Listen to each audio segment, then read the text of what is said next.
Welcome to Homemaking with Mima. My name is Wendy. Today we're going to be making a chocolate zucchini / banana snack cake. I had 2 packages of shredded zucchini that I had shown when I was going through my upright freezer for my pantry challenge / challenging myself to use what's in my pantry and freezers and refrigerator. I didn't have enough of the shredded zucchini for this recipe, so I took out some bananas that were frozen in the freezer and thawed them out, mashed them up. So it's going to be chocolate zucchini / banana snack cake. And so let's go ahead and do this. The ingredients you're going to need for the chocolate zucchini / banana snack cake is you're going to need 2 cups of flour right here, 2 cups of sugar here in the mixing bowl. You're going to need 4 eggs, 2 teaspoons of vanilla, and I always crack them and I put them together into the bowl.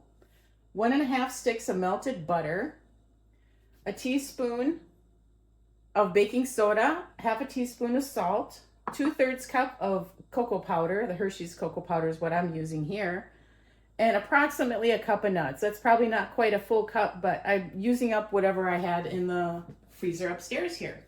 So now we're going to get it mixed together.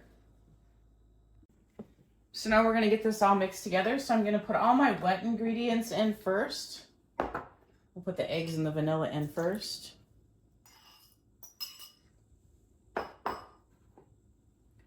Zucchini and the mashed bananas.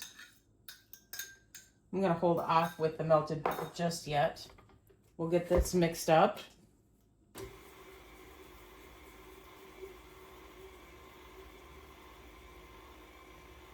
I have things set on my table here because it just videos better. So if you see in the background any chairs up against the wall and an extension cord, it's because that's what I've got to use to mix this on the table. Okay, we'll check it. Looking good so far.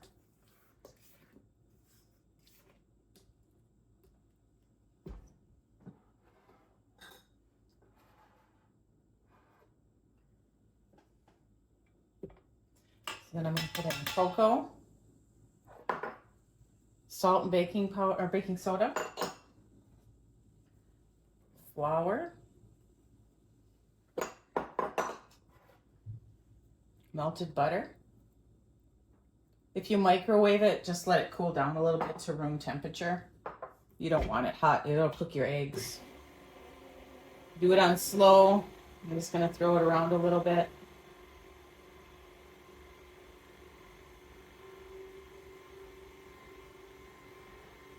That baking cocoa will incorporate. It just takes it a little bit to absorb into the liquids that are in there. We'll scrape down the sides. The beaters.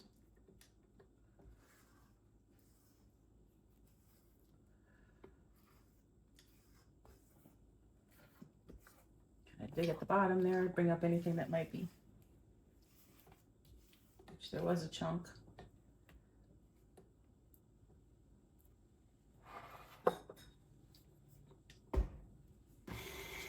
Mix it for just a little bit longer here. I'm wipe off my hand. I got some chocolate on there.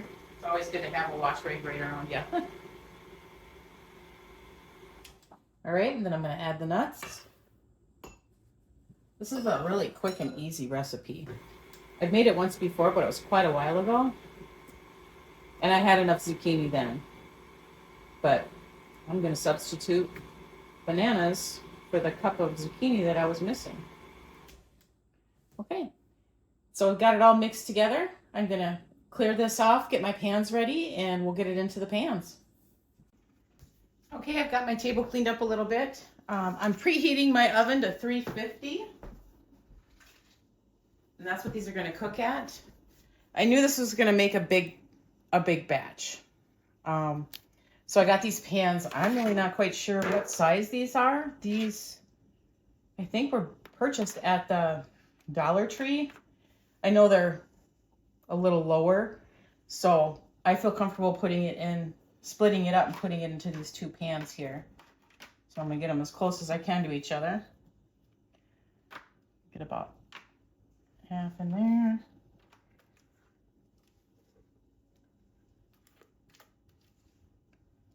Half in there.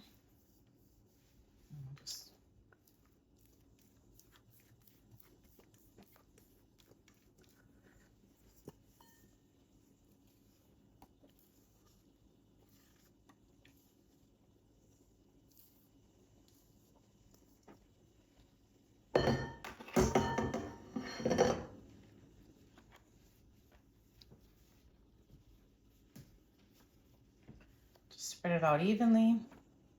These are just going to be snack cakes. It's not anything, you know, for like a birthday party or anything.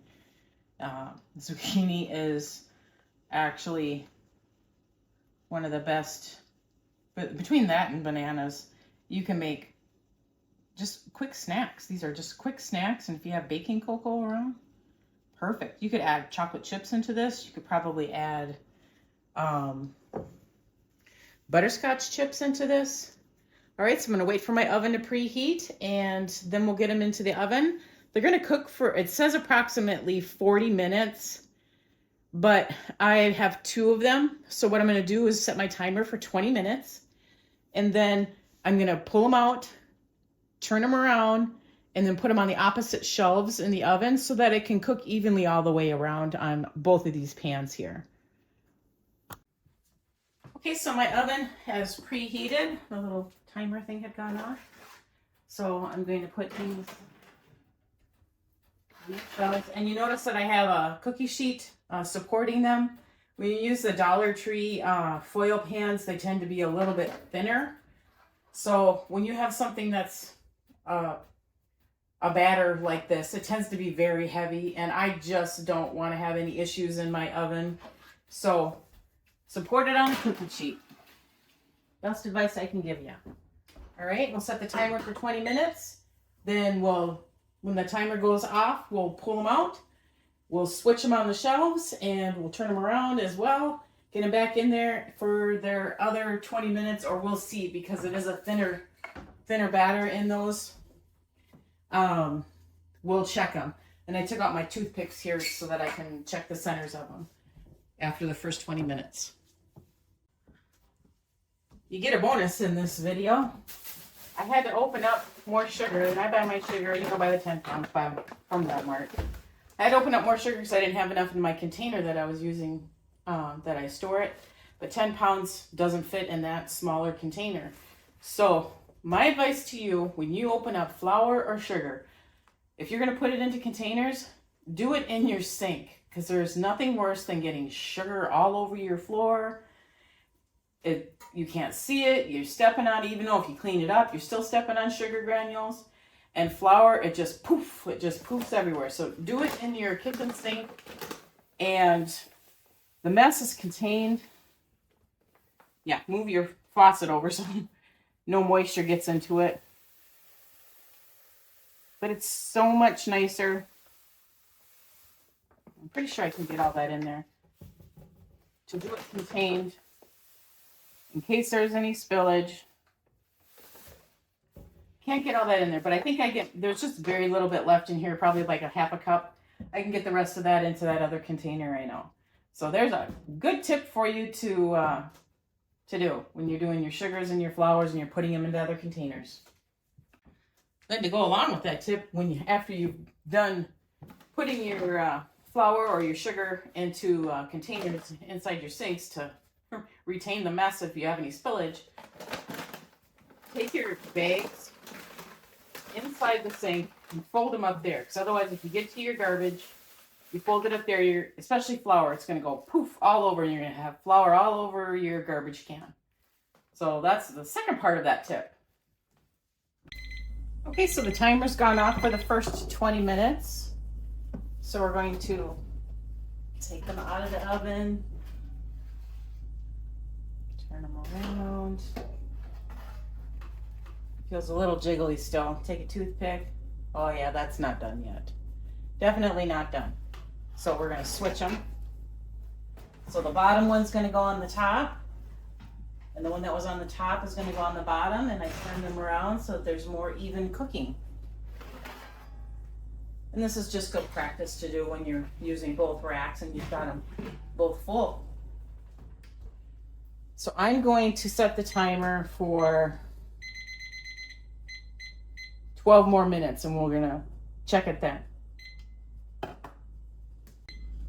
Okay, so the timer has gone off and I changed my mind. I didn't put them in there for 12 minutes, I put them in there for 10 minutes.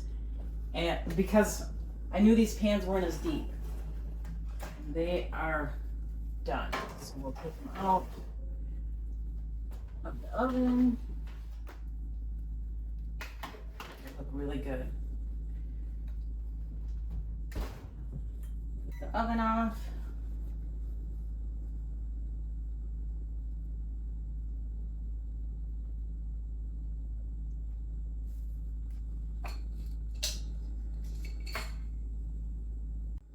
They're done. So I'm going to move them over to a cooling rack onto the table. Okay, so I'm going to move these cakes over to the table onto cooling racks so they can cool completely. And when they're cooled completely, you can either eat them as is, or you can dust them with powdered sugar. You could put frosting on them if you wanted to. We normally just cut them up into the cake size portions and eat them that way. So here is the chocolate zucchini slash banana snack cake. One we're going to eat in the next few days, so I'll cut it up and cover it and we'll just snack on that. The other one I will cover good and then wrap it in saran wrap and put it in the freezer for a future cake for us when we feel like we need to snack. I did want to mention though, I didn't mention it when I was giving out the recipe and that. You need to strain your shredded zucchini. There is too much moisture when you thaw it out. If you have shredded zucchini in your freezer, you will not end up with a firm cake if you didn't strain it out. And I put it in here and I press it down and get as much liquid out as I can. You'd end up with a soupy cake, not a firm cake. And I just want to let you know, if you enjoy this kind of content, give me a thumbs up and subscribe to the channel. I plan on bringing more content like this for you to view. And I want you to also make it a great day.